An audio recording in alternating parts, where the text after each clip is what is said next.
Kasdi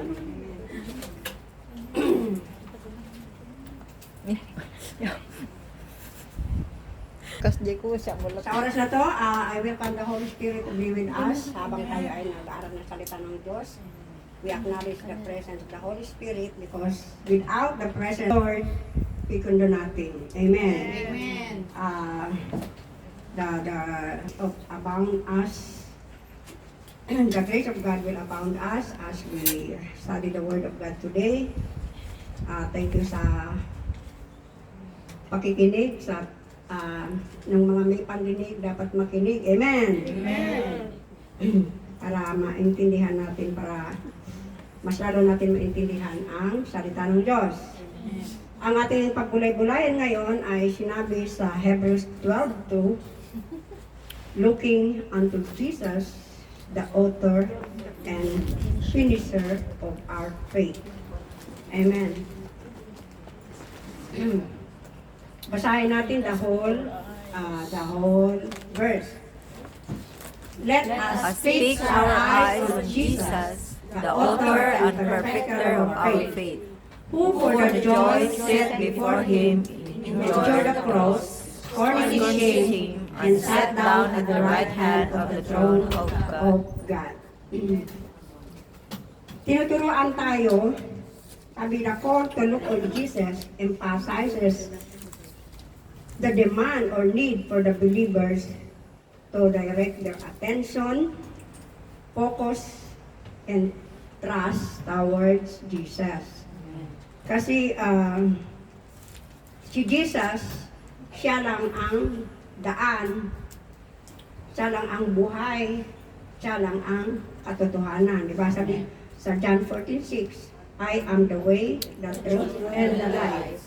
No one comes to the Father except through me. Amen. So, kailangan, lagi tayong, nasabi nga, ang ganda sa Tagalog. Sa Tagalog nga, napakaganda sa Tagalog. Wala.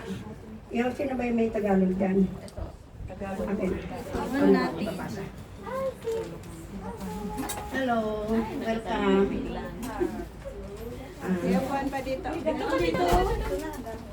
Sabi sa Tagalog, ituon natin ang ating paningin kay Jesus. Sa Kanya nakasalalay ang ating pananampalataya mula simula hanggang katapusan. Ang ating daw pananampalataya ay nakasalalay kay Jesus, kaya dapat talaga tayo, ituon natin talaga ang ating paningin sa Kanya. This act of looking unto Jesus, it involves acknowledging His Lordship, studying His teachings, yung i-acknowledge natin ang Kanyang bilang Panginoon natin. Ito ang Kanyang, at pag-aralan ang Kanyang mga katuruan. At pag napag-aralan natin ito, magiging tayo ang modelong nais niya. Tayo ang magiging ehemplo kasi siya rin ang ehemplo kung bakit siya napunta dito upang bigyan tayo ng magiging ehemplo siya sa kanyang ginagawa. Amen. Kaya dapat tayo din ay maging ehemplo. By consistently turning to Jesus, Christians can find strength. Diba?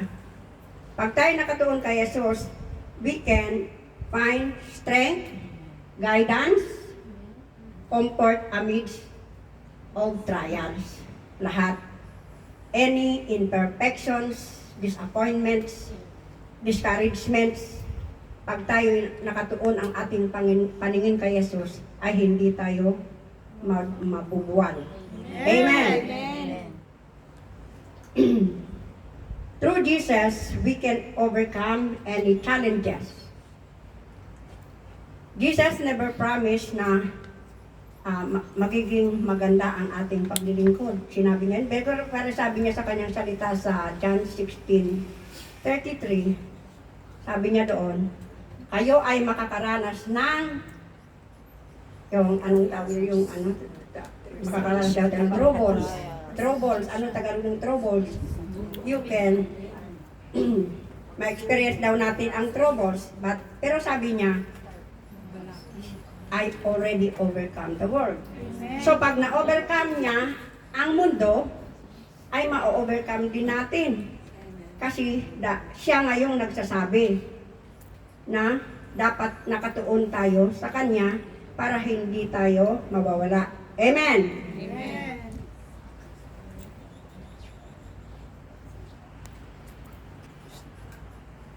Sabi, by placing our trust in Jesus, we can overcome ano mang mga hadlang. Kasi sa paglilingkod sa Diyos, marami talagang hadlang, di ba? Pero pag nakatuon ang paningin natin sa Panginoon, ay walang makakahadlang. Sabi nga, no one can separate us from the love of God. Doon sa Romans 8, di ko alam yung verse, basta Romans 8 yon, walang makapaghihiwalay sa atin sa pag-ibig ng Diyos. Amen? Amen. Walang makakahadlang sa ating paglago, sa ating pananampalataya. Kasi sabi niya sa kanyang salita, sa Matthew 28:20b, I will always be with you till the end of the ages. Kasama daw natin siya hanggang sa katapusan ng mundo. Amen? Amen. So looking or yung fixing our eyes to Jesus means focus.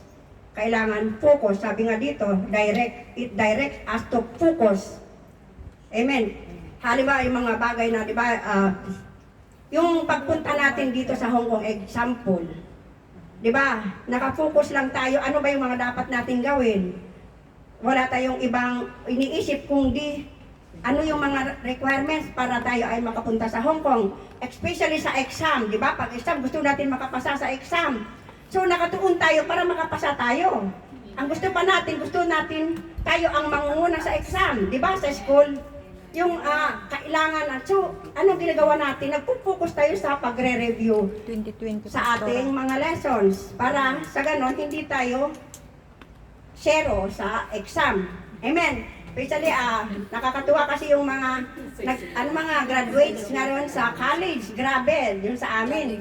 The high school in our place is very remoted, very, yung napakalayo sa kabihasnan. Pero praise God, alam niyo yung mga, mga alumni nila, summa cum laude, cum laude, meron pang magna cum laude.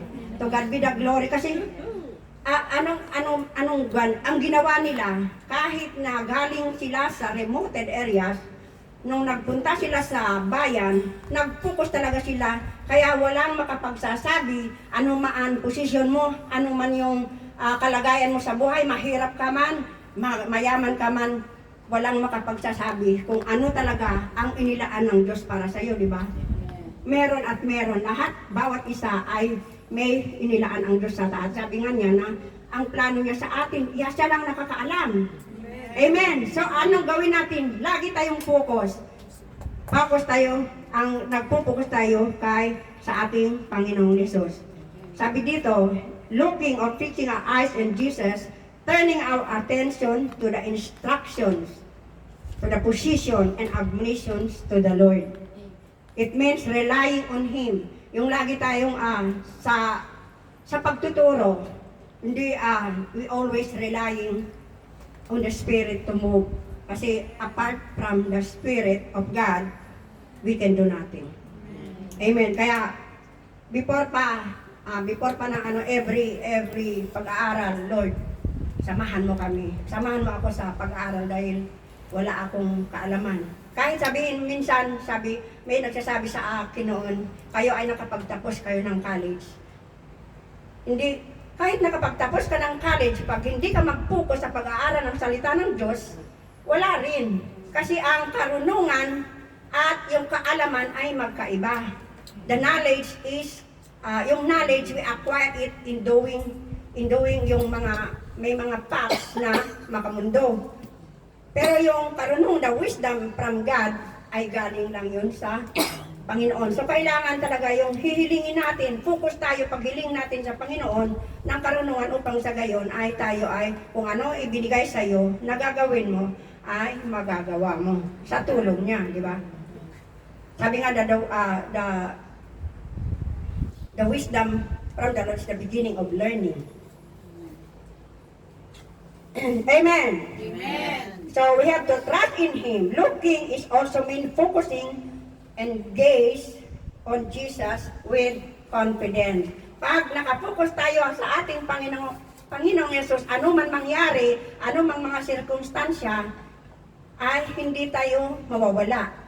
Sabi nga niya sa kanya, sa dito, meron tayong kumpiyansa, confidence na magagawa natin dahil tayo ay naniniwala, tayo ay nagtitiwala na siya ang sasama sa atin. Katulad nga niya kanyang sinabi na lagi siya yung my presence is with you always. Diba? Sabi niya. Amen. Amen. Yun yung aking introduction. Actually, ang title ng ating pag-aaralan is Benefits of Focusing on Jesus. Ano ba yung mga benefits ng pagpupokus natin sa ating Panginoong Yesus? Pag tayo ay nakapokus ng panahon natin sa ating Panginoong Yesus, meron tayong kapayapaan. Amen. Sa Isaiah 26:3, sabi niya dito, Thou will keep him in perfect peace, whose mind is stayed. English, King James kasi ito in thee, because he trusts in you. So when Jesus remains your focus, your heart is filled with perfect peace. Amen. Lahat tayo nakakaranas ng mga problema, pero pag if we trust the Lord, ay meron talaga tayong kapayapaan. Hindi natin yung especially pag maraming mga problema, kasi tingnan mo yung mga makamundo, pag may problema sila, anong ginagawa nila? Meron nagpapakamatay, meron yung mas lalo pa silang nagre-rebelde, di ba? Kasi wala sila sa Panginoon. Hindi katulad natin, tayo ay Kristiyano, pag tayo ay may nakakaranas ng mga trials, pag tayo ay nakakaranas ng mga persecution, tumawag lang tayo sa ating Panginoon, ay nagkakaroon na tayo ng kapayapaan dahil tayo ay nagtitiwala sa Kanya, nabibigyan tayo ng kapayapaan. Amen. Number 2, second benefits of focusing on Jesus, we have through unity. Meron tayo ng unity? Pagkakaisa. 1 Corinthians 12:13. When Jesus remains your focus, you will experience true unity with fellow believers, di ba?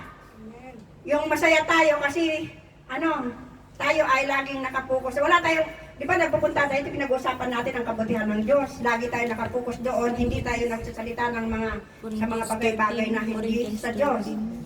Kaya meron tayong, yung maganda yung samahan natin, meron pagmamahalan sa bawat isa sa atin, nagkakaunawaan,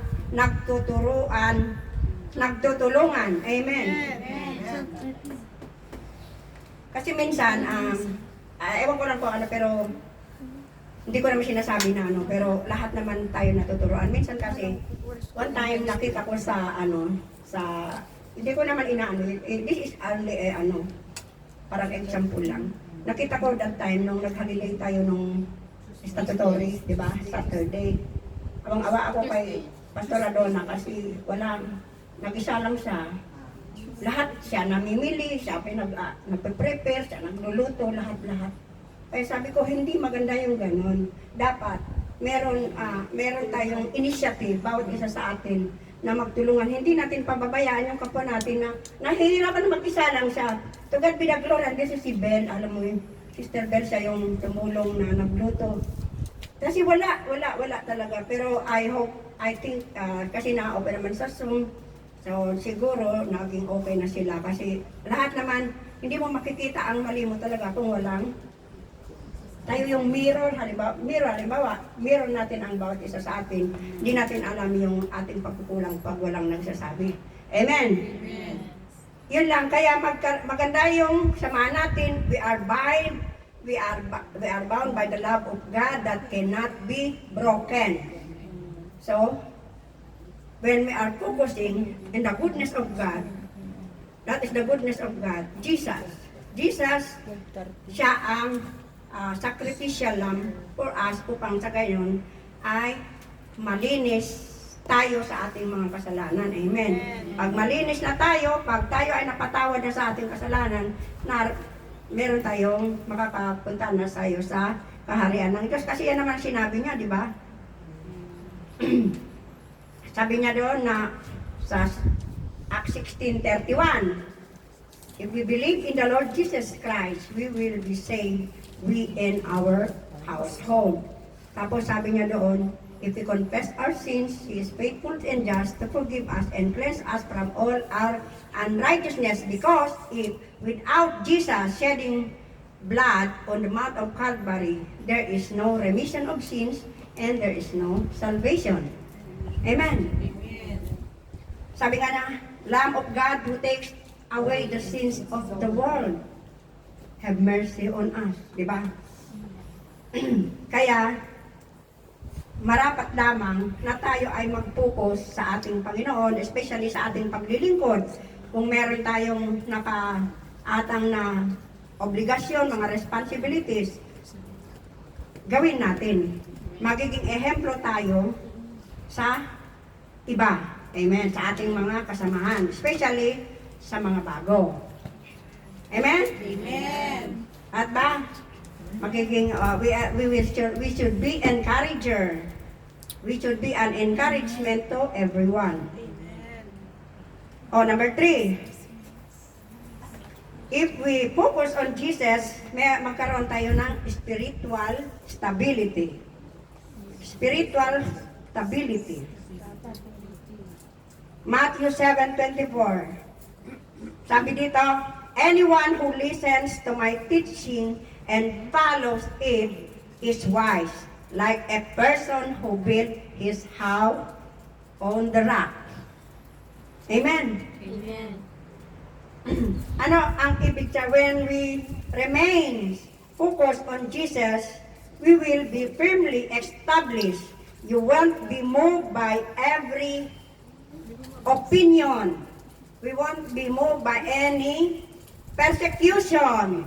We won't be moved by any trials. Amen? Amen.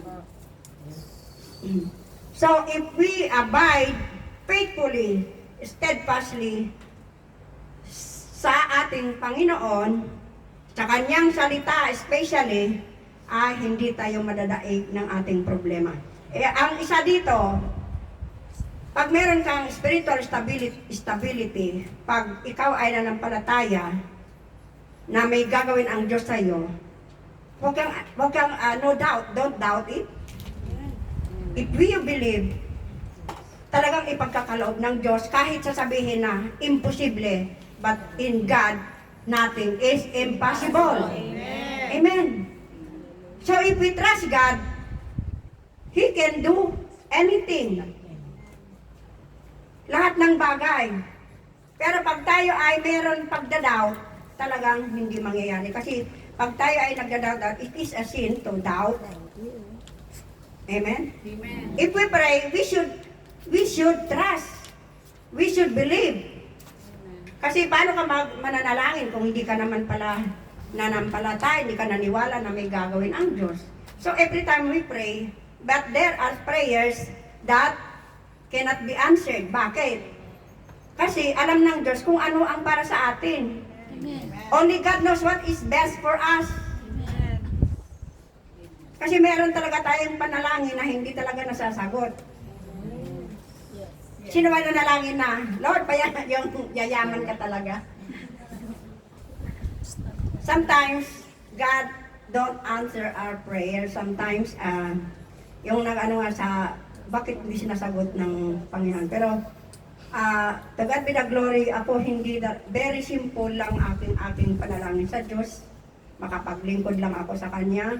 I-supply lang niya ang aking pangangailangan. Sufficiently, Hindi yung sobra-sobra. Kasi, siyempre, we don't know. Kasi minsan, hindi, marami kami nag-usap noon, yung mga leaders noon, nag-usap kami. Sabi, hindi daw, baka daw yayaman kami pag marami na kaming pera, baka daw magbabago. Di ba usually may mga ganon, mga leaders, pag sila ay umangat na ang buhay, sobra na silang mayabang, sobra na yung parang ang liit-liit ng paningin sa iba. Amen? Tapos, lagi na lang yung mostly, ganon yung mga mayayabang, lagi na lang sila ang tama, wala na silang pagkakamali. Amen? Amen. So, katulad ng yung tao na nagtayo ng bahay sa rock, di ba sabi nga niya, ay hindi madadaig, dumaan man ang bagyo, dumaan man ang onos, yung flood, ang kanyang bahay ay hindi matutumba. Dahil siya ay established na sa salita ng Diyos. So, napaka-importante talaga na tayo ay laging mag-meditate, read the Bible, kahit ano, yung meron ka lang isang verse, isang araw, ay malaki na yun pag i-meditate mo yung word na yun. Ako talaga actually yung sa Bible, sabi ni Re, babasahin natin Bible from Genesis to Revelation. Dati nabasa ko na yun ilang beses na binasa ko, pero ngayon binabasa ko pa rin, pero hindi na ako makakaano kasi habang ako nag-aaral, nagbabasa, pinag-aaralan ko, kasi noon, mabilis lang pagbabasa, di ba? Hindi inuunawa. So ngayon, kaya hindi pa ako nakatapos sa itong pagbabasa ko from Genesis to Revelation, pero nandun na ako actually sa Ezekiel. Kasi inano ko, ganito pala, pag i-meditate mo kasi, doon mo, ano ng Lord sa isip mo, sa puso mo, ano ba yung binabasa mo? Yung pumapasok siya pag yung meditate mo yung binabasa mo, hindi ka na magbabasa, wala kang makukuha. So kailangan, if we read the Word of God, we have to meditate it. May napaka-importante yon sa ating pang-araw-araw na buhay, kaya nga tayo, upang tayo magkaroon ng spiritual stability. Amen. Number 4. Effectiveness. Focus on Jesus, magiging effective tayo na believers of Christ. Amen? 1 Corinthians 2 verse 2. For I decided that while I was with you, I would forget everything except Jesus Christ, the one who was crucified. Kalimutan daw natin ang lahat, wag lang natin kalilimutan ang ating Panginoong Hesus, ang kanyang ginawa, ang kanyang pagkapako sa krus ng Kalbaryo para sa atin lahat. Amen? Because when Jesus is our focus, you will remain effective. Sabi ito, ang ganda nitong message dito, Jesus remains your message. Sabi dito, He remains your message. And when Jesus remains your message, you remain effective.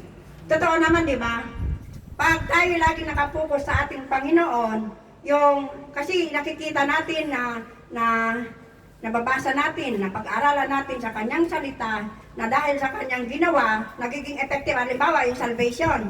Effective yung salvation nung siya ay pinako sa cross, siya ay namatay. Amen? So kung ano yung ginawa ng ating Panginoon Jesus sa kanyang ginawa dito sa lupa, nung siya ay nandito pa, magiging effective tayo, especially pag nakapokus tayo sa ating ginagawa. Especially, si Sister Bea, lagi kong, alam mo na ba-bless kasi ako sa inyo, sa pagluluto ba, actually yung na-amaze ako, bakit hindi sila nagsasawa sa pagluluto? Yung kahit ang hirap, parang ako ang nahihirapan ako yes. Pag ang dami nilang ginagawa pag nagluluto, ay sabi ko, bakit di ba ito na sila napapagod? Di ba? So yung nakapokus sila doon sa kanilang pagluluto, so nagiging effective ang sarap ng kanilang luto. Amen! Praise the Lord! Yung mga napakasimpleng bagay na parang ganun-ganun lang pero napakahalaga. Katulad sa preacher, sa amin, wala na, di naman kami makakatayo dito. Pag hindi kami nga nakapokus, kailangan, Lord, puro kami Panginoon eh. Puro Panginoon ang tinatawag namin kasi minsan, pagbabasa tayo, minsan hindi natin maintindihan, di ba? Pag hindi re-reveal ng banal na espiritu, hindi natin talaga maintindihan ang ating binabasa sa Biblia. Paano tayo magiging effective na preacher kung wala tayong nauunawaan? Paano tayo magiging effective na worship leader kung hindi natin alam ang kanta? Amen? Amen. So, ganun lang yan. Sa kailangan, kung meron nakatang sa atin, focus lang. Pag meron sinasabi ito, gagawin mo, focus ka lang doon. Pag nakapokus ka doon, pero meron na naman ibang pinapagawa, at least nakapokus na naka-excel ka na doon sa ginagawa mo, then the other things you can, pwede ka nang mag-focus sa iba kung naka-excel ka na doon sa isang bagay na pinapagawa sa'yo ng Panginoon. Amen.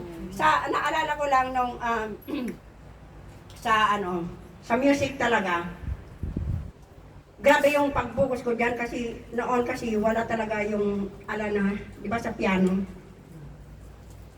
Pag tinitingnan, ang sakit-sakit na ng kamay ko. Pero hindi ako yung nag-practice ako sa bahay ng amo ko. Diyos ko, ang sakit-sakit ng kamay ko. Lahat dito, pag mag-aaral ka ng piano, ang sakit pala dito. Akala mo, madali lang yung pag-piano, pero pag mag-aaral ka, ang hirap. Pero sabi ko, umiyak talaga ako sa Panginoon. Kailangan ko, Lord, matuto. Gusto ko talaga tumugtog sa'yo. Yung nakapokus talaga ako, ano ba yung gusto kong gawin sa ating Panginoon? Gusto kong maglingkod. Kaya Lord, tulungan mo ako. Tapos ganun. Yung ganun. So, kailangan focus. Focus ka sa iyong ginagawa upang ikaw ay kalulugdan din ng Diyos. Amen. Amen. Tapos yung dito church talaga kasi natuto sa bass, sa bass din. Ano ba yung, hindi ko maintindihan. Marunong ako sa guitar, pero sa bass wala akong alam. Oo. Tapos one time, bagong-bago pa ka lang kami nang nag-aral ng ng bass, sabi ni Reb sa akin, sa Sunday, ikaw mag-bass, ha? Sabi ko, ngayon pa lang kaming, umpisa lang namin, nag-aral, tapos magbe-base na kaagad, nagreklamo talaga ako kasi paano ko makatutugtog. Pero ang kabutihan ng Diyos, kung tumawag ka sa Kanya talaga, ay tutulungan ka niya. Walang imposible, at least meron na akong, meron akong idea sa iba, yun lang talaga. Kailangan tapos nung nandun ako, alam mo, nirebuke talaga ako ng Lord doon, alam niyo yung sabi niya dyan. Alam mo yung parang audible voice talaga na marinig mo. Di ba gusto mo matuto? Sabi mo sa prayer mo. Gusto mo matuto sa lahat ng mga instrumento. Ganun talaga ang narinig ko talaga. Ang ginawa ko, lumuhod ako sa Panginoon, umiyak talaga ako. Sorry Lord. Kasi yun naman yung prayer ko talaga. Sinusulat ko pa yun eh. I want to learn any kind of instrument. Nasulat yun. Nung nagpa-pray kami sa taas ng mga dating pastora, papray kami sa tayo, susulat namin ano ba yung wish natin? Ano ba yung wish ko? Naka-journal yun.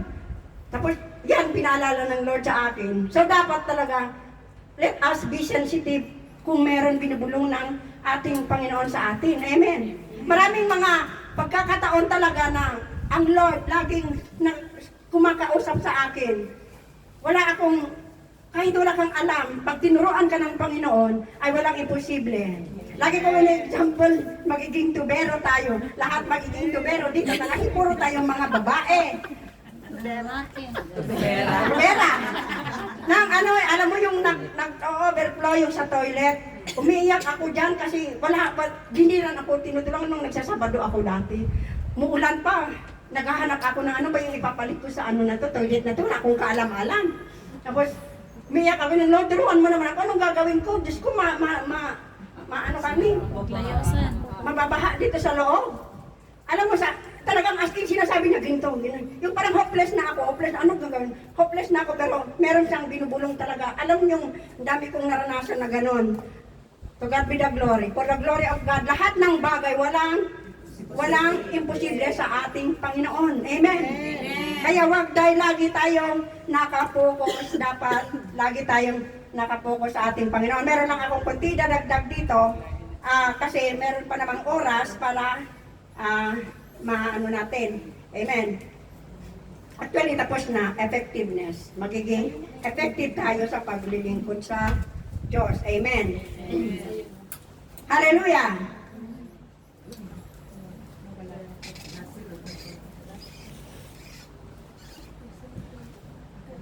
By allowing Jesus to be the number one influence in our daily choices. Sa Matthew 6:33, yun yung sinasabi mga araw-araw, lagi natin inuuna ang ating Panginoon. Amen. He will fill you with joy. He will fill you with joy in His presence with eternal pleasures at His right hand. Pag lagi daw tayo nakapokus sa ating Panginoon, He will fill us with joy in His presence with eternal pleasures in His right hand. Ano bang mga pleasures? Marami, di ba? Amen. Amen. Amen. Maganda kasi itong idadagdag ko lang sandali. Hallelujah! Naintindihan ba natin? Amen. So, are we willing to focus on, let us fix our eyes to Jesus, the author and finisher of our faith. Siya lang, siya lang. Amen. Meron kasing ituturo, ano ba yung mga simple ways to keep our eyes on Jesus. Amen. Ano ba yun? Simple ways. Ito, upang tayo ay laging nakapokus para hindi tayo mawala, develop a consistent prayer life. Number one ways upang sa gayon ay lagi tayong nakapokus sa ating Panginoon. Sa 1 Thessalonians 5:17 says, pray constantly. Pray without ceasing. Amen. Prayer is also the one thing the disciple asked Jesus to teach them in Luke. Yung di ba sabi nga na, teach us how to pray. Di ba kasama na ng mga disciples si Jesus, pero nagsasabi pa rin siya na, Lord, teach us how to pray. So dapat ganun din tayo. Meron tayo talaga yung, sa umaga pa lang, bago tayo magtrabaho talagang, meron na, nagpa-pray na tayo, di ba? Kasi pag hindi tayo nagpa-pray, ako, experience ko talaga, na marami akong nararanasan na hindi maganda. Mamaya, uuntog ka na lang na hindi mo maintindihan. Bakit? Tapos clumsy ka pa. So kailangan, before tayo magtrabaho, magpa-pray na tayo. Amen? Tapos, number 2, yun lang, surround yourself with like-minded believers. Huwag tayong sasama sa mga tao na hindi nakakapag-aangat sa atin. Amen? Kaya dapat, do not conform to the pattern of this world, but be transformed by renewing of our mind. Di ba sabi nga niya? Kasi pag halimbawa, napunta tayo sa labas, nadala tayo, minsan, naaaya tayo sa mga, minsan, hindi na tayo nakakadalo ng gawain dahil nasila na tayo sa mga labas na gawain. Wala akong natatamaan dito, para sa atin to. Amen. Surround yourself. Kaya kailangan, pag tayo ay nanghihina, lalapit tayo doon sa mga yung nag-lift up sa atin kung tayo ay nalulungkot, di ba? Pag may problema tayo. Malilift up naman tayo kung may nag-a-advise sa atin, ganito gawin mo, o kaya nagpo-comfort sa atin. So, we have to surround ourselves with like-minded believers. Amen? Like-minded. Tapos may dash-minded. Tapos, last but not the least, ask the Holy Spirit to fill you daily. Lagi tayong umihiling sa banal na Espiritu na siya ay laging sa atin. Amen. Na always ask your guidance, Lord, lead us guide us sa araw na ito upang sa ganyan, hindi sabi nga, dapat mayroong sabi nga sa salita ng Diyos sa Psalms 119 verse 111, di ba? I have hidden your word in my heart so that I may not sin, di ba? Sabi niya doon. Kailangan meron nakatago ng salita ng Diyos sa ating puso upang tayo ay hindi magkakasala hingin natin ang banal na espiritu na siyang mag-guide sa atin, especially sa ating pang-araw-araw na buhay, especially every time na we go out minsan we are prone to accident, prone especially sa paglalabas natin sa mga alaga, di ba? So, if the Holy Spirit is with us, talagang inilalayo niya tayo sa kapahamakan. Minsan kasi naranasan ko sa Central, meron akong pinuntahan doon sa Stanley Road ba yun? Stanley, doon sa taas. Tapos, pagtatawid na sana ako, biglang, meron yung parang, napaganon ako, parang may nagtulak talaga sa akin. Kasi meron may sasakyan talaga na, yung parang, pag nagtuloy ako talagang, mamatay ako doon. Pero parang may nagtulak, parang may naganon talaga ako. Kaya kailangan lagi natin humingi ng kasasamahan tayo ng banal ng Espiritu, whatever we do, wherever we go, whatever, anuman ang mga bagay na ating ginagawa. Amen. So, dito lang ako nagtatapos sa ating katuruan sa araw na ito. Naway, meron tayong natutunan. Amen. Ate Nida, narinig mo ba yung katuruan? Pero ate, nag-hang up ka. Nakahang. So, tapos na ang ating katuruan. Pwede tayong tumayo at tayo ay manalangin.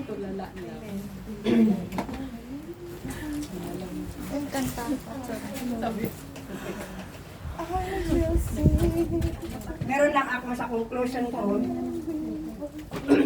Sige. Jesus serves as the foundation and culmination of our faith, providing the ultimate example of love, grace, and forgiveness. Diba sabi nga, forgive others so that your sins may be forgiven. By consistently looking unto Him, we can find strength, guidance, and endurance to navigate the complexities of our spiritual journey, ultimately growing in our relationship with God and serving as a positive influence within the church and to others. Amen. All of us as believers of Christ are encouraged to always fix our eyes to Jesus, the author and finisher of our faith. Amen. Hallelujah. Hallelujah. Muli kantahin natin yung kasi napakaganda talaga nitong awit na to, You Alone. Si Jesus lamang talaga. Siya lang talaga yung dapat. Mag-focus tayo sa Kanya upang hindi tayo mawawala sa Panginoon. Hindi tayo mawawala sa paglilingkod.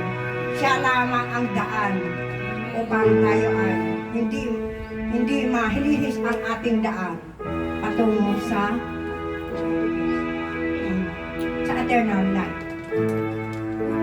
Yun ang goal natin, ang makapunta sa langit, makasama natin sa Kanyang kaharian sa ating, sabi nga, our citizenship is not on earth, but it is in heaven. Amen. Napakalakila ng ating Panginoon at napakabuti niya sa ating lahat.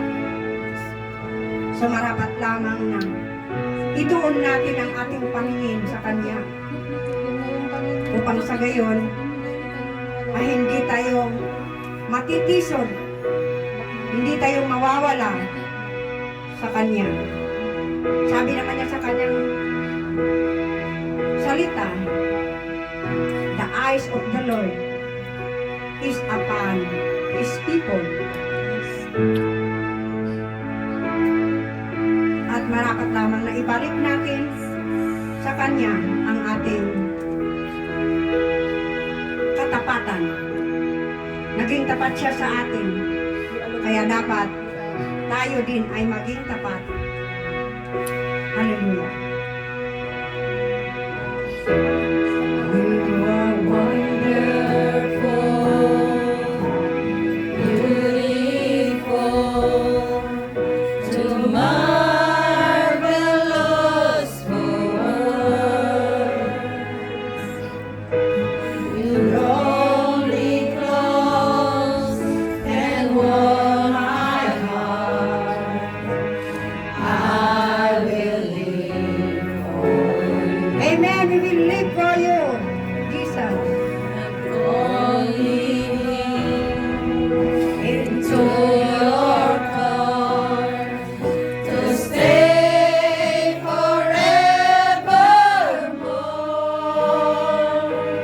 I say yes to you with all I am. Over and over again, my soul is lost for more of you. My heart yearns for you alone, Jesus, come and hold my hand. You're the one that I love, the one that I need alone. Without your presence, Lord, won't you come and touch me once more? Here's my heart, here's my life for you alone. Your love, your love falls down. Your love falls down. Love falls down on me.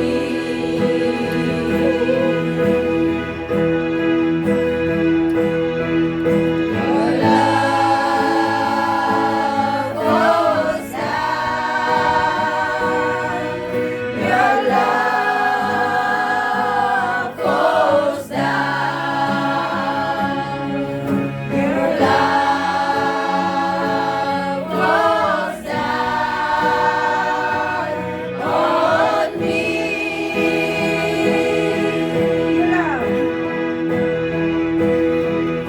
Your love falls down. Your love falls down. Your love falls down on me. Once more. Your love falls down. Your love falls down. Love falls down on me.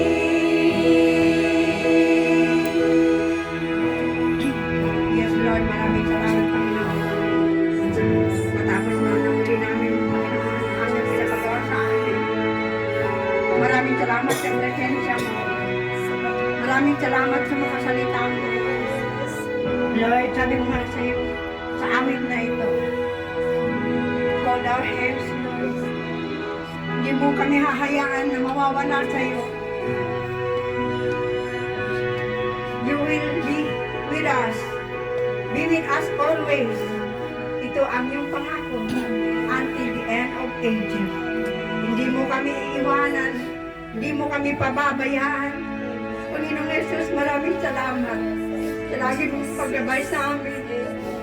Sa tulong ng banal ng iyong Espiritu, maraming salamat sa for guiding us, especially sa aming pang-araw-araw na buhay. Lead us always in the path of your righteousness for your name's sake. Sabi sa iyong salita, ang amin lang desire na kami, Panginoon, ay lalagi sa iyong banal na templo.